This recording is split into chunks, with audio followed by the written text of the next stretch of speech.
News Hour.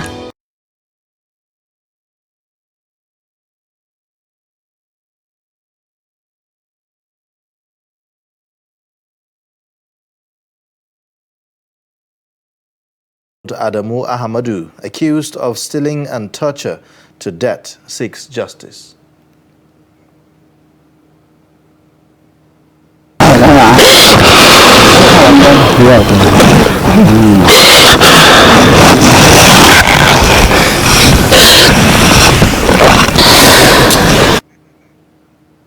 Police rescue 24 kidnapped victims in Zamfara State as bandits invade Yaratsakua village in Sokoto State, abduct councillor, 8 others. 3 dead, many injured as fire raises internally displaced persons camp in Maiduguri. On the foreign scene, 8 Malian soldiers, 57 fighters killed in clashes with unidentified armed men at the border with restive Burkina Faso and Niger. Hello and welcome to the News Hour on Trust Television. I am Ayub Elia. Thank you for joining. The details now. Mother of Adamu Ahmadu, a 28-year-old man who is wrongly accused of stealing a phone and tortured to his death, says she wants justice for the killing of her son. In an exclusive chat with Trust TV, Amina Musa said Hamidu Umar, who ordered her son beaten, never showed remorse even after the missing phone is found by his wife in his home. Adamu was accused of stealing a mobile phone on January 22, 2022. Complications from his torture eventually resulted to his death on February 13, 2022. The report.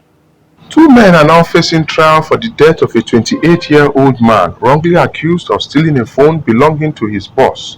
One of the men is Hamidu Umar, a 51-year-old, on whose orders the 28-year-old was tortured with complications which later resulted in death of the victim.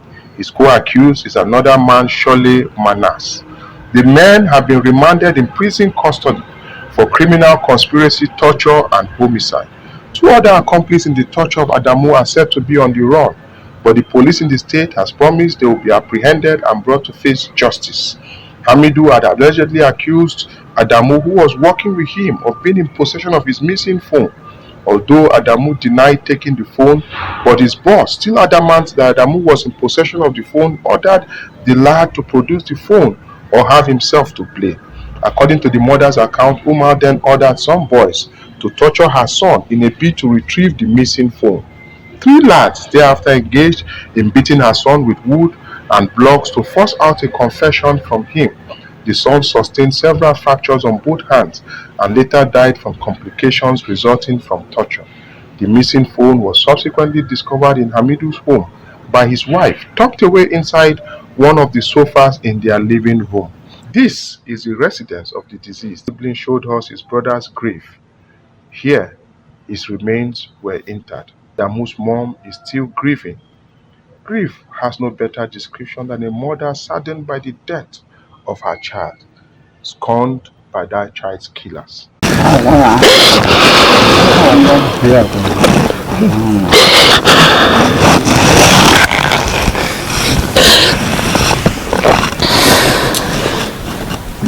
Sympathizers are still coming to pay their condolences to the family, and this was where Adamu was beaten and tortured.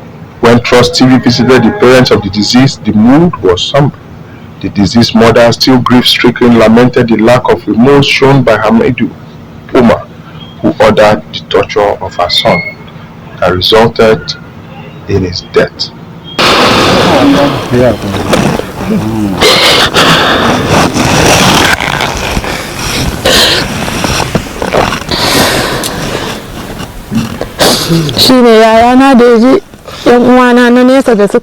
My elder brother and other relatives decided to report the incident to the CID.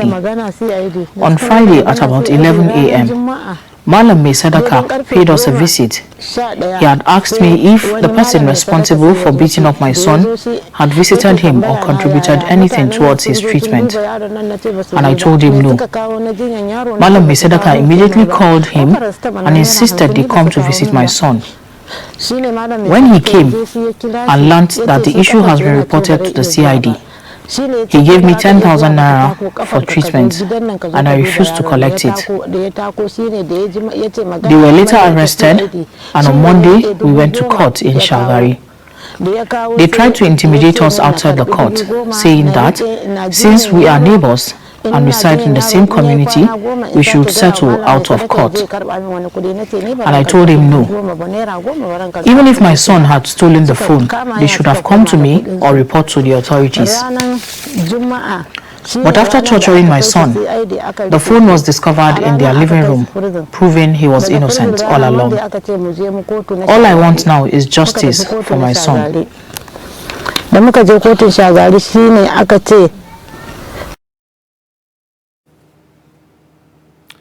Now, Zamfara State Police Command has rescued 24 kidnapped victims who have been abducted in Gurgurawa village of Bungudu local government area of the state. Confirming the incident, the command's spokesperson, SP Muhammad Shehu, said the victims were rescued following a gun battle between the security personnel and the terrorists. He said police tactical operatives received a distress call that armed bandits in large number have invaded Gurgurawa village and abducted some community members, adding that the tactical operatives, in collaboration with the vigilante group in the area, swung into action and mobilized to the location for an extensive search and rescue operation. Shehu maintained that as a result of the superior firepower of the tactical operatives, the hoodlums fled and abandoned the victims at the scene. Zamfara State Commissioner of Police, CP Ayuba Elkanah, commended the resilience of the operatives and enjoined them to sustain the tempo. He assured members of the public of police continuous commitment to end the lingering security challenges bedeviling the state. Now, bandits have invaded Yaratsakua village in Araba local government area of Sokoto State, abducting 9 persons, including the serving councillor of the area, Lawali Bello. 2 wives and a daughter of the former councillor of the area, Alhaji Abdullahi Garba, are among the abductees. Daily Trust reports that the bandits attacked the village in the early hours of Saturday and operated till 2:50 a.m. They reportedly ransacked houses and shops, including medical stores, robbing people of their belongings, and the bandits shot and injured 1 person who was taken to Talata Marafa General Hospital in Zamfara State for treatment. As at the time of filing this report, spokesman of the Sokoto Police Command, ASP Sanusi Abubakar, neither responded to calls and text messages put to his phone by Daily Trust reporter who seek their confirmation. Staying with security matters, 4 kidnapped victims in Kaduna who were released on Thursday have narrated how their abductors left them under the care of merciless children who they claimed tortured and starved them. Daily Trust Kaduna Bureau Chief Lami Sadiq has the story. Fleeing constant banditry attack on their village in Chiku local government area of Kaduna State, 4 middle-aged men relocated to Shirero local government area in neighboring Niger State. This, however, offered little respite, as a little over a month ago they were abducted by bandits who moved them into the enclave of Kuduru Forest in Kaduna State. Now, having regained their freedom on Thursday morning, they made their way into Dogondale community in Kaduna's Bilmingwari local government area. There, they were cared for by the people who later handed them over to members of the Road Transport Union to be brought to Kaduna City, where they are to reunite with their family members. Before then, we had spoken to some of the released captives, and one of them, Ishaya Ilya, narrated how for 1 month they were chained, they were tortured and denied food by young boys he described as merciless and below the age of 12. Their story is one of numerous instances where bandits abduct people across northern Nigeria and only release them when ransom is being paid. It is also not the first time released victims have raised alarm about the use of children who now take charge of this enclave. This worrisome development points to a grooming strategy by bandits who are trying to replace a generation of bandits that the Nigerian government is presently fighting. Meanwhile, 5 persons have been arrested by officials of Oyo State Road Transport Management Authority for allegedly parading themselves as traffic officers. Chairman of the OYRTMA, Akin Fagbemi, said this at the headquarters of the agency in Agodi Secretariat, Ibadan. According to him, the 5 men are not only unknown to the agency, they are falsely using the name and uniform of the agency to exploit innocent people and also tarnish the image of the body. Fagbemi, before handing them over to the police, explained that the men were caught between New Garage and Orita Challenge areas in Ibadan. Supposedly offenders, and at the same time extorting, collecting money from them. Yesterday at 5-6, when we got this letter, we sent our men. We also have our own department of enforcement with regards to misbehavior of officers and those outside. And we went to the area at Challenge Orita. They are notorious for that. The reports we've been having with regards to that is extorting, collecting 18,000-20,000 naira. And these are guys that you will see. Most of them, you see them on Ankara, on natives, you see them putting reflective jacket. You will never see them wearing a complete uniform with the name tag. We also, that are the public, must ensure that we follow basic traffic rules and regulations. We should not violate. Secondly, we should not aid them in ensuring that you give them money. Please and please, let's assume you've committed an offense, broken traffic rules, and the people want to collect money from you. Do not give it to them. Rather, come straight to the headquarters of OITMA. We know what to do. You are supposed to pay every fine in accordance with the law to government coffers. Now, vehicular movements and other economic activities were brought to a standstill for several hours on Friday when protesters, mostly truckers, blocked the Gwaram-Batsirika Road in Jigawa State. They are aggrieved over the continued closure of the popular Gwaram Bridge, which links the Jigawa to Bauchi and Gombe State. The protesters, mostly youths, blocked the road, thereby preventing vehicles from coming from both sides. Travelers going to Bauchi and Gombe States from Kano and Jigawa States were made to spend several hours on the road. Travelers were forced to disembark and trek to the other end of the road to continue their journeys. Divisional Police Officer in Gwaram, SP Muhammad Wakili, stakeholders and the district head of Gwaram specified the protesters who agreed to open the road after giving the government a 3-day ultimatum to provide an alternative route for their trucks. It will be recalled that the state government had in August announced the closure of the bridge to articulated vehicles as part of measures to carry out repairs on the damaged portions of the bridge. Now, 3 persons have been confirmed dead with unspecified number of internally displaced persons injured when a fire suspected to have emanated from a cooking point escalated in Muna El Bawawi near Maiduguri, the Borno State capital. The incident, which took place on Friday, also razed down over 100 shelters, leaving hundreds of IDPs stranded and displaced from the camp. According to a statement by the Information Officer of the National Emergency Management Agency, NEMA Northeast Zonal Office, Malam Abdul Qadir Ibrahim, NEMA team and fire service personnel promptly responded and saved the situation from further escalating.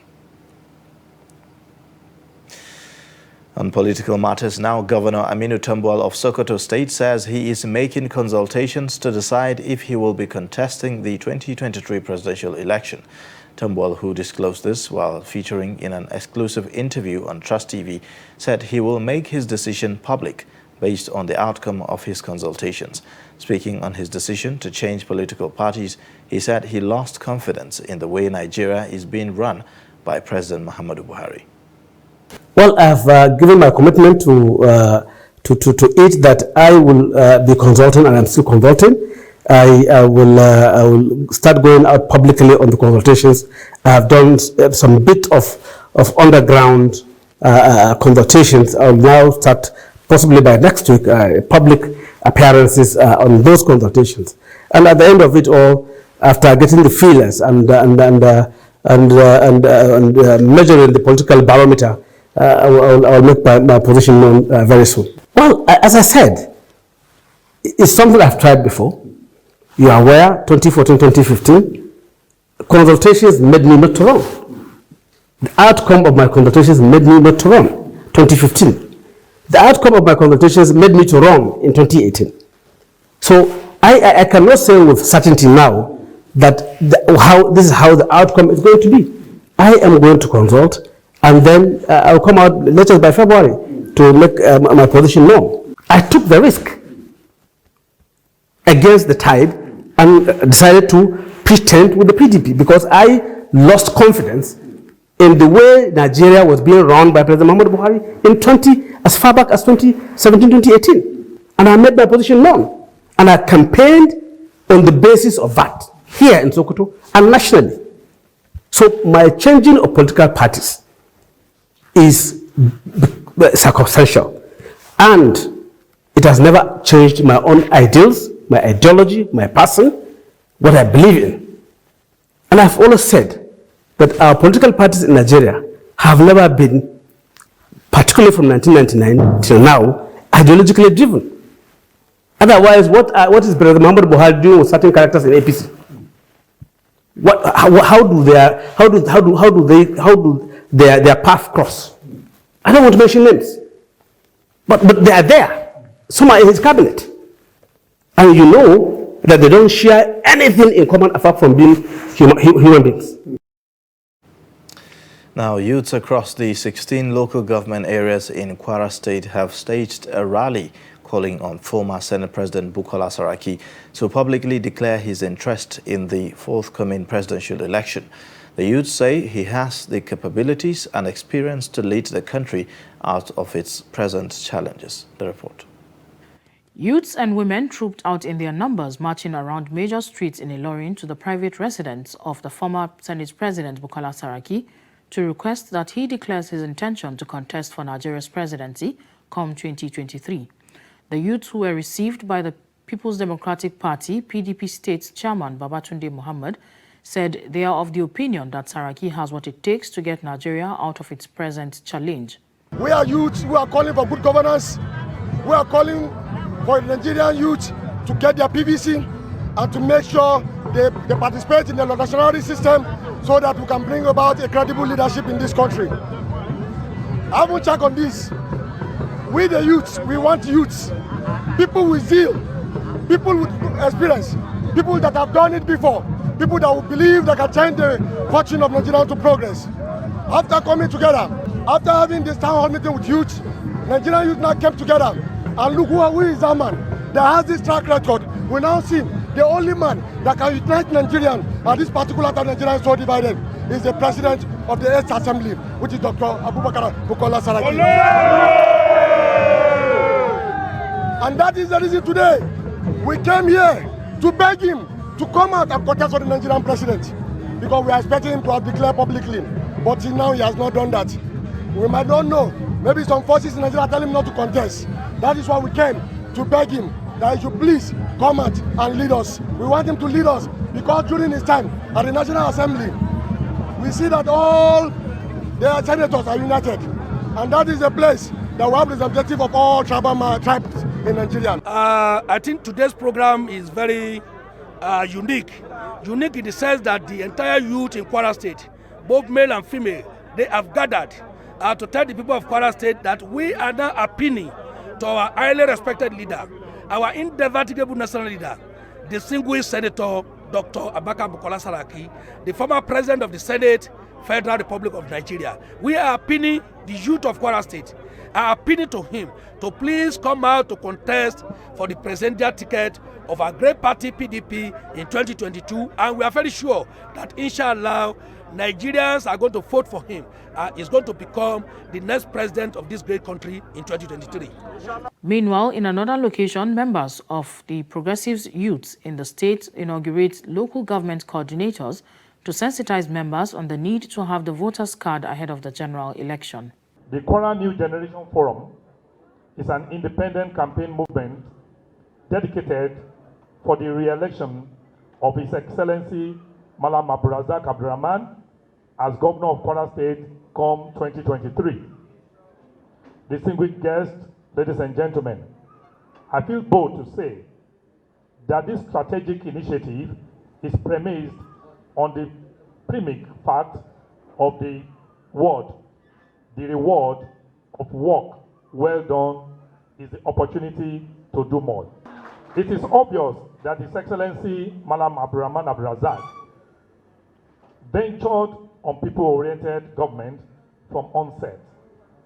He has today positively impacted the lives of Kwarans so much in the annals of Kwara State politics and economy.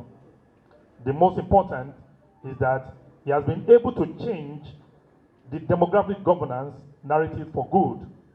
There is a clear-cut paradigm shift from the old ways that made Kwara and our people stagnant to the new track of all-round development for the common good of all.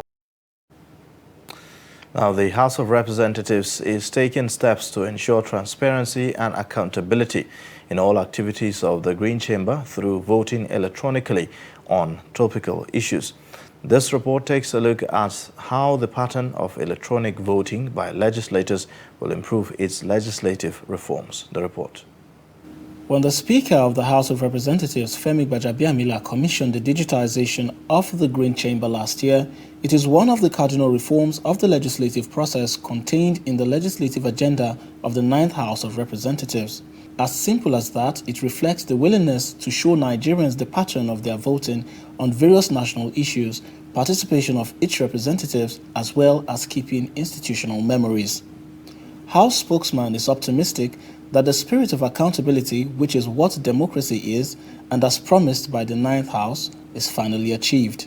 If your constituency says no to a particular national issue, when you come into the House, you hide under the sound of the ayes and the nays to go against the desire of your people. You shortchange them with the transparency that they need. But what we have achieved with going the next step in this electronic voting is to be accountable to those who have elected us at all times, for them to know what we stood for on issues that appeared on the floor of the House of Representatives. The current Constitution Review is the 5th conducted by the National Assembly. Key thematic areas of the exercise by the 9th National Assembly include local government autonomy, judicial reforms, national security, and electoral matters. And I can assure you it's a great step towards making Nigeria a greater nation.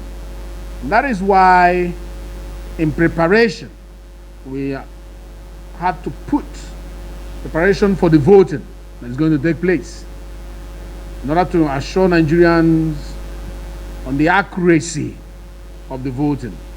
That was why we took that step on the technology, on the electronic voting, so that nobody will say the ayes were not up to 2/3 and take us to court. It will be obvious that every man will vote from his seat against his own name. The number will show there how many people voted for it or against it. This will be taking place immediately after the report is laid. Speaker of the House of Representatives, Femi Gbajabiamila, says adoption of electronic voting is not just about numbers, but the record and pattern of voting. And one of the essential ingredients of that constitutional democracy is to be able to determine for the people back home that we represent, whether we're protecting their interest or we're voting in their interest or not. So the voting, electronic voting, is not just about the numbers, it's about the record and the pattern of voting. The pattern of electronic voting by legislatures is geared towards knowing the political philosophy of their constituents and to guard against selfish interests of the representative compared to the overall interest of the people. You're watching the News Hour on Trust Television. Let's take a short break and then coming up right after. Misinformation contributing factor to COVID-19 vaccine hesitancy. Details and more shortly.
Coronavirus disease, COVID-19, is an infectious disease caused by SARS-CoV-2 virus. Most people who fall sick with COVID-19 will experience mild to moderate symptoms and recover without special treatment. However, some will become seriously ill and require medical attention. The virus can spread from an infected person's mouth or nose in small liquid particles when they cough, sneeze, speak, sing, or breathe. These particles range from larger respiratory droplets to smaller aerosols. You can be infected by breathing in the virus if you're near someone who has COVID-19 or by touching a contaminated surface and then touching your eyes, nose, or mouth. The virus spreads more easily indoors and in crowded settings. Maintain a safe distance from others at least 2 meters even if they don't appear to be sick. Wear a mask in public, especially indoors or when physical distancing is not possible. Clean your hands often. Use soap and water or an alcohol-based hand sanitizer.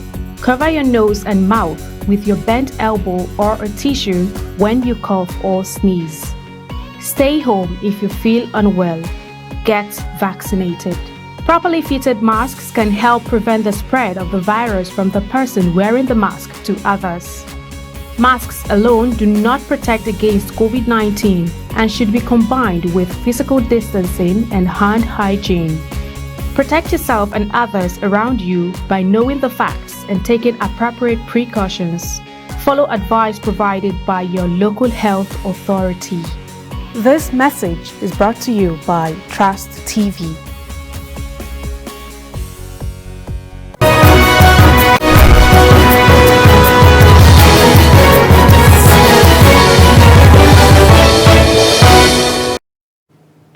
Thanks for staying. You're watching the News Hour on Trust Television. Now here's another look at some of the top stories again.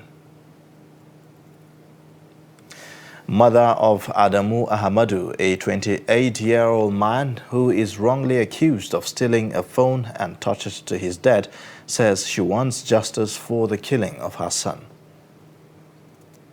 Plus, Zamfara State Police Command has rescued 24 kidnapped victims who have been abducted in Gurgura village of Bungudu local government area of the state.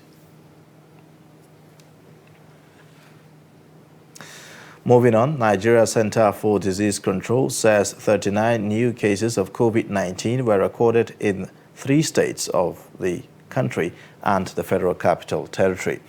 A breakdown of the infections showed that Lagos recorded 25 cases of coronavirus, followed by Rivers with 6 cases. Delta and FCT reported 4 cases each. With the new infections, Nigeria now has a total of 254,221 cases, 230,549 recoveries, and 3,142 fatalities.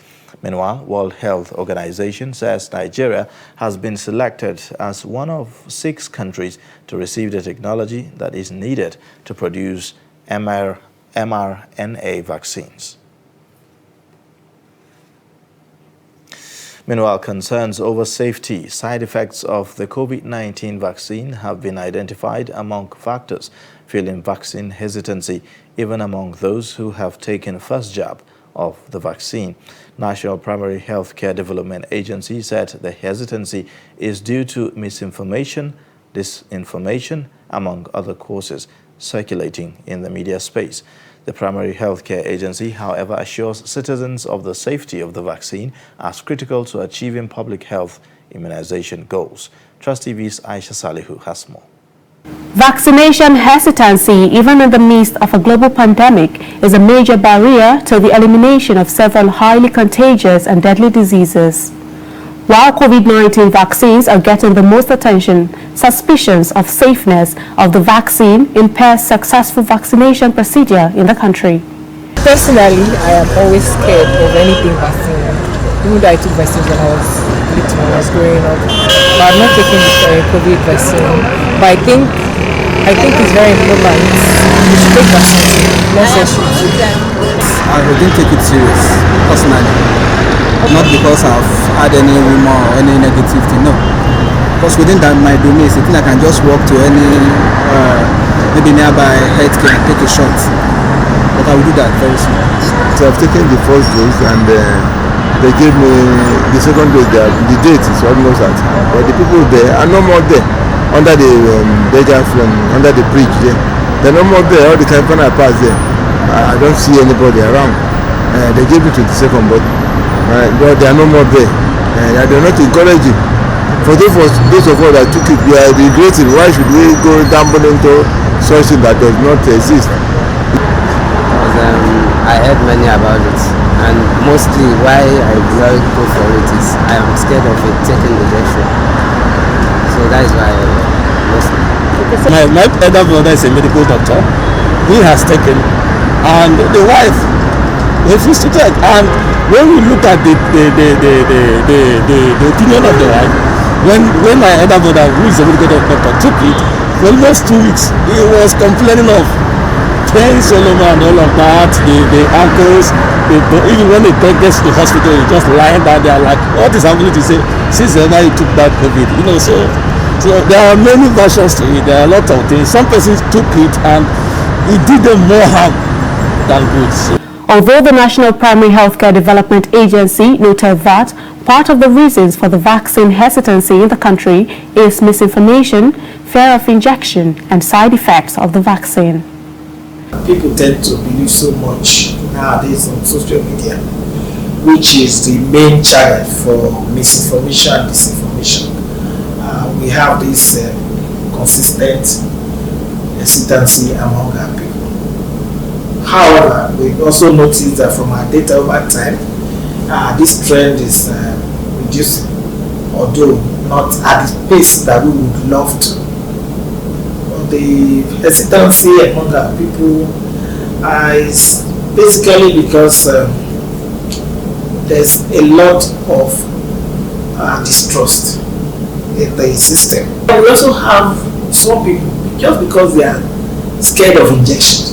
You do know, we've seen situations where people that you don't expect, when they are being given administered vaccine, you see the way they scream, they are so scared. You want, this what you are taught is so strong, and it doesn't just this is not to any gender,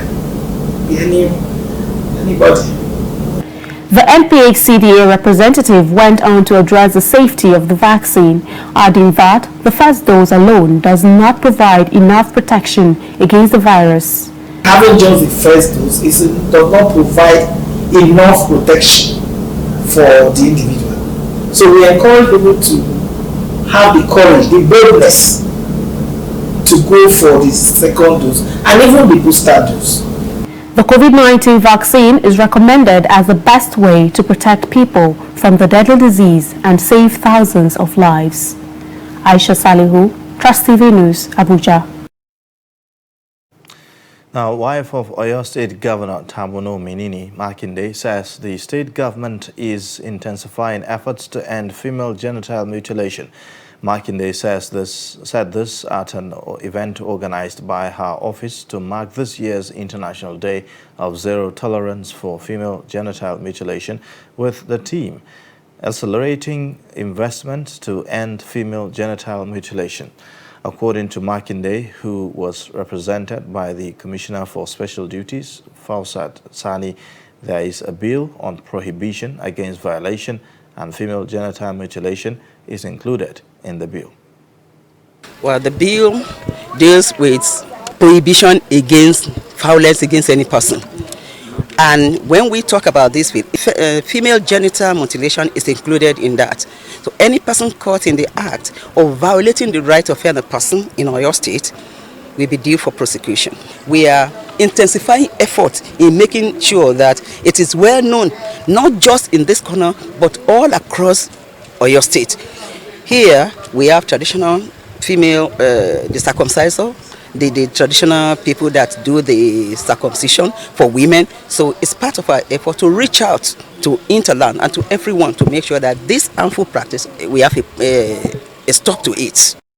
It is not in any holy book that they circumcise the female. So this is just a tradition that came out of lack of information and knowledge. And even though it is bad, but it is unfortunately that it started at one time when there was no knowledge about it. But there's knowledge about it now, and therefore we should not do it. Whether it is by circumciser, olola, doctor, professor, super professor, it should not be done. It ought not to be done. It is not meant to be done, and it should never be done unless for medical reason. But we need to educate those who believe it should be done, to let them know why it should not be done. The point is, no one should do it, not even medically trained people, not people in health sector, nurse, doctor, they should not do it. No nurse, no doctor can ever tell you that he or she was trained on how to circumcise. Nobody. Because we are working with the Association of Traditional Circumcisers in Oyo State, and as we are here, their patron is even present, and we have their members here across the 33 local government area, which shows that we are really working with them, and they are ready to cooperate and support government efforts to end female genital mutilation. We have attended their annual meeting about once or twice, and they made us realize that they have stopped mutilating girls, but they do still circumcise boys. They have also kind of promised us that they are going to institute a kind of internal surveillance among their members and report to us whenever they caught anybody practicing it. So it is best, and we have decided, we have announced it in our own conference which we had in Mapo Hall, that it must stop, and you will see the tremendous reduction in this circumcision. Those who are doing it on their own. They are running away from us because we have a team that goes about to get rid of them and get them prosecuted. I want to beg you to appeal to the government to look at a way of helping them. You say man must stop doing something from where he gets his sources of existence. Let them give them some farming implements. Create a portion of land. Or Molola, we give you this, let everybody come and farm here and give them implements.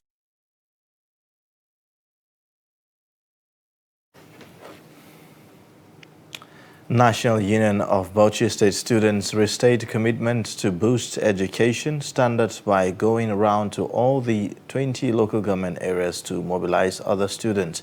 President of the union, Abubakar Muhammad, said this in Bauchi on the status of secondary schools across the state. Adamu Imam has details.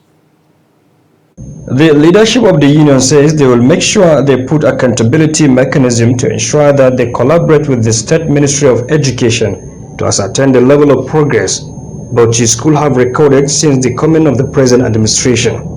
The statistics obtained from the National Bureau of Statistics (NBS) have shown positive improvement in terms of education in the recent years in Bauchi State, more especially in terms of girl child education. This milestone achievement has drastically reduced illiteracy in Bauchi State. While commending the effort made by the State Governor Bala Mohammed in the area of paying scholarship to the deserving indigenous students, the leadership also assured their readiness to embark on tour to all local government areas of the state. We are doing all we could to increase the payment of scholarship by 100%, inshallah. I would also like to thank the Bauchi State Scholarship Board for upholding to its standard and acting within a very short period of time. They maintain that through such activities of supervision on what the government is doing, says it will give the students more hope and encouragement to read well and bring out the best in them at the end of their studies. Adam Imam, Trust TV News, Bauchi. Cancel culture refers to the popular practice of calling out or withdrawing support for public figures and companies on social media after they have done or said something considered objectionable or offensive. To be cancelled means that a group decides to stop supporting a person, place or thing based on a perceived or actual transgression. Dashan Hussaina Usman has more. It is annulled, ended, voided, done, over, no longer wanted. So when a person is cancelled, they're no longer supported publicly. Usually, public figures are said to be cancelled after it is discovered that they have done something offensive. The question many are asking is, has this strand by the court of public opinion caused more harm than good? Cancel culture is something that has come to stay. Yes, it's just gaining ground in Nigeria, talking about, our social media space. But if you look at it, a lot of brands, a lot of people in government, celebrities are beginning to take cognizance of people's opinion and how it affects their brand or their products. So if you know that this particular movie you brought out is not something of garbage in, garbage out, it's not, oh, I've just put it out, if you like, go watch it, then you know that the voice of the people matter in whatever you're doing, and you owe it to the society to give them quality. Cancel culture is a big no for me, because canceling an artist or a brand means that you're saying they should be 100% perfect, which is not possible. We are all flawed.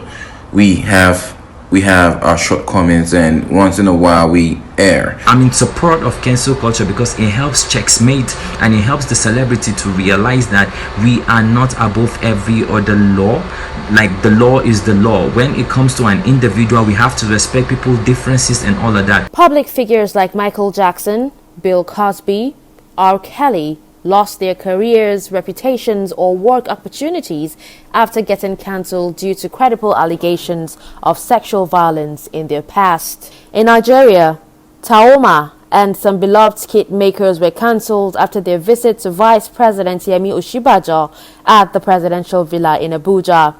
Rahama Sadao wasn't left out. She was cancelled many times for her dressing and also acting inappropriately.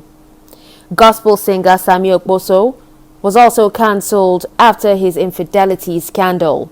West Ham footballer Kurt Zuma got cancelled after he kicked and slapped his Bengal cat. Cancel culture. I think that we live in a world today that is filled with an increasing number of intellectually lazy people who would not think,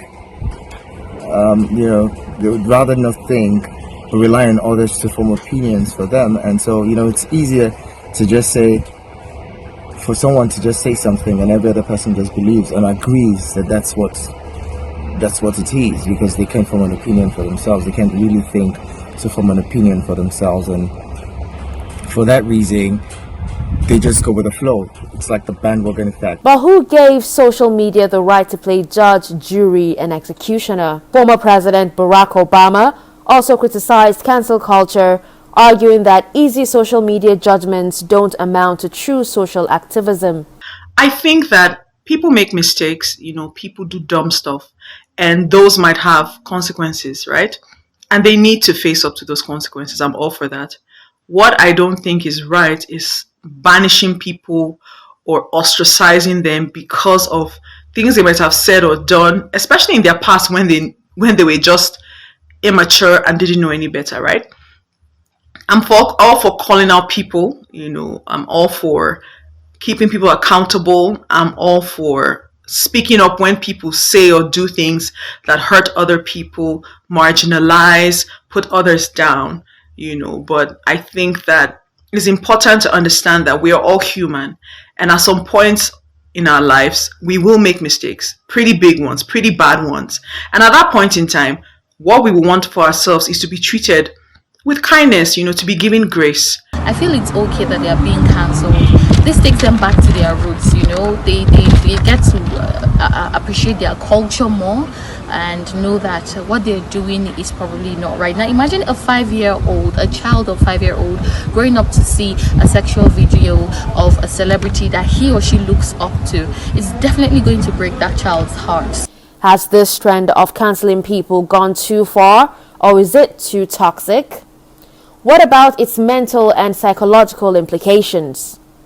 Even though cancel culture demands social change and addresses many inequalities, many have become suicidal and some have even lost their lives. We are overdoing it. I feel humanity comes to play in any way, whichever way. So we are overdoing it, and I feel we are too harsh with cancel culture. So I think we need to play it down, and I do not support the definition of cancel culture right about now. While we practice cancel culture by calling out people and making them answerable for their actions, we also believe that we should also take into consideration their lives and understand the fact that cancel culture is a correctional tool. We want to correct this person and make sure the person acts better for the betterment of society. And when this is done, then cancel culture will just be a beautiful idea to put people in check and make sure they do what is acceptable in society. Darshan Hussaina Usman, Trust TV News, Abuja. Nigerians in the diaspora are collaborating with 2 universities in Atlanta, Georgia, in the United States to promote education and cultural diversity as part of efforts to preserve cultural heritage of the people. Founder of Kaleidoscope Business Project Atlanta, Georgia in the United States, Linda Middleton, said preservation of culture is central to protecting sense of self-awareness among people. Middleton made the call during her visit to the River State Traditional Rulers Council in Port Harcourt and presentation of honorary recognition to 2 first-class monarchs in the state for their contribution to the promotion and preservation of their cultural heritage. The report. Cultural heritage is central to protecting sense of self-awareness among the people and serves as connection to the past and certain social values that bind the people together. In this light, the Rivers residents in diaspora are devoted to contributing to the cultural development of the state and Nigeria at large. The founder of the Kaleidoscope Business Project LLC, Atlanta, Georgia in the United States, Linda Middleton, said it's time for the people to support development of the state in their area of specialization. Speaking at the presentation of honorary recognition to 2 traditional rulers in the state, Jaja of Opobo, King Dandison Douglas Jaja, and Eze Felix Otuaripo, Middleton said the essence is to encourage monarchs that have contributed immensely to the development of Nigeria and their community, irrespective of cultural diversity. Kaleidoscope actually encourages leadership style, those with quality leadership to their community, those who have contributed immensely to the development of Nigeria as well as the development of their community. So we honor them apart from being the leader of, as a traditional leader of their community. We encourage them to do more and to see how they can partner with the diaspora as well. And such leadership is an open door policy of which some of the traditional leaders possess in Nigeria. On their part, the traditional rulers said the recognition will encourage cultural revival in Nigeria. This will be something that will encourage them because they are exposing the traditional institution to the world, and they also making the traditional institution be part of the system. What is going on in Nigeria? Sometimes people think that the institution is an aberration in democracy. But this is a very wrong impression. Africans are unique when they showcase their culture to the world. And so giving us award is a charge that we should continue to do more to, to promote our culture.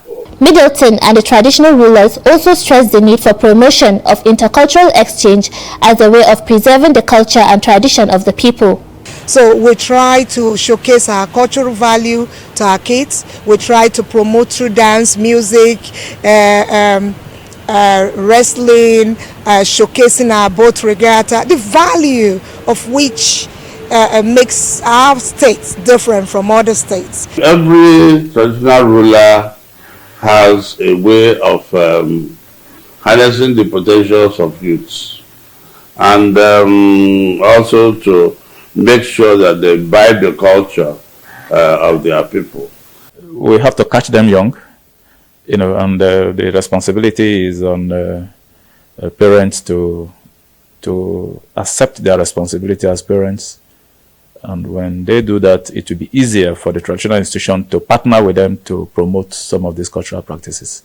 For us as traditional rulers, we will continue to, get our young people, to embrace our culture. Middleton, who doubles as the president of Rivers Foundation in the United States, said the group is collaborating with River States for intercultural exchange program for promotion of education and cultural diversity. And in business, some licensed agents have protested against the new policy on vehicle identification number valuation, claiming that the amount of clearing vehicles is now too high, hence many of them will be out of their business. However, Customs Area Controller of Port Harcourt Terminal Command Lagos, Festus Okun, says that the vehicle identification number valuation will increase transparency, trade facilitation, as well as revenue generation. The report.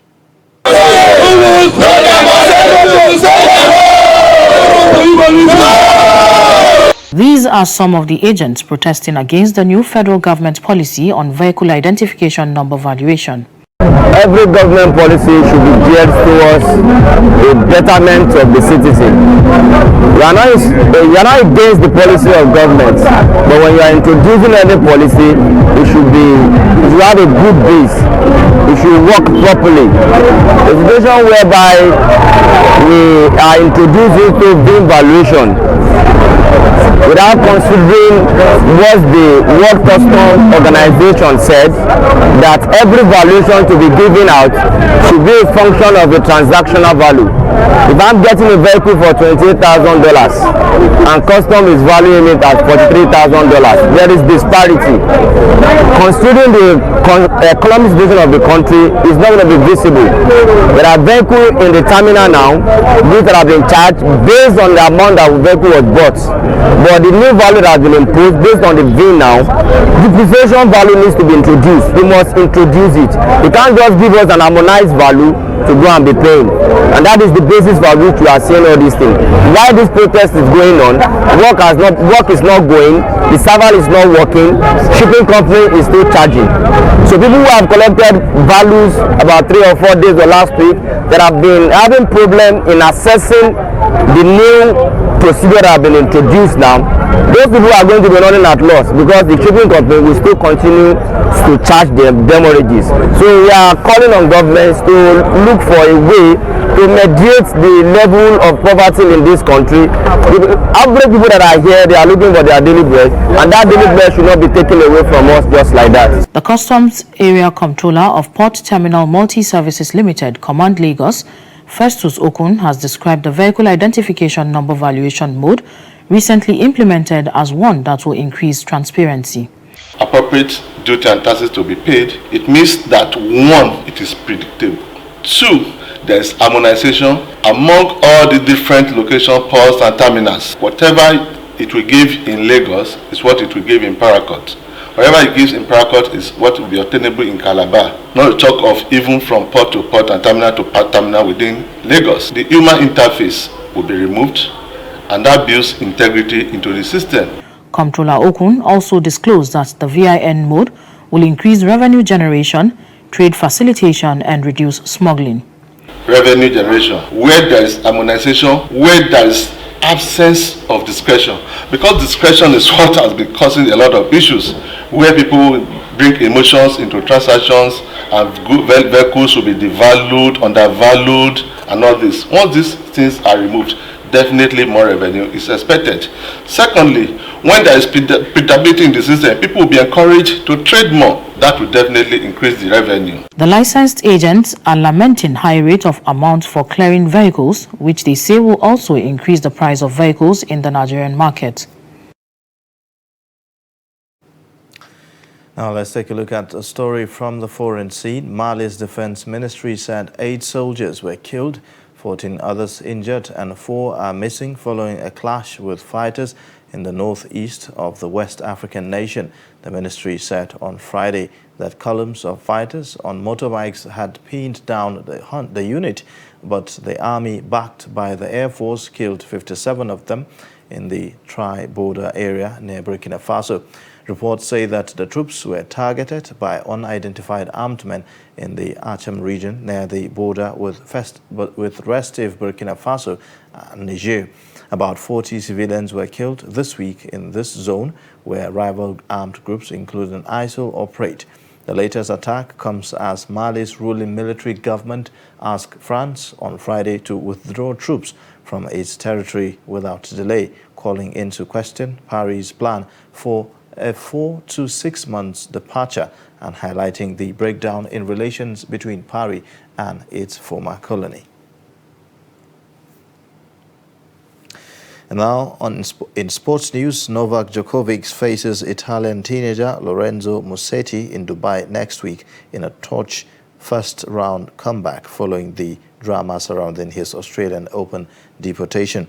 The world #1 makes his return to the court on Monday after the coronavirus vaccine row that kept him from defending his Australian Open title. Djokovic and Musetti have history, with the 19-year-old taking the first 2 sets off the Serb when they met in last year's French Open. Meanwhile, Spanish rival Rafael Nadal won the Australian Open to become the first man to win 21 major titles, one ahead of Djokovic and Roger Federer. And with that, we've come to the end of the News Hour on Trust Television. Remember, you can connect with us via our social media platforms and also subscribe to our YouTube channel to watch us live. I am Ayuba Ilia. Thank you for watching. Bye for now.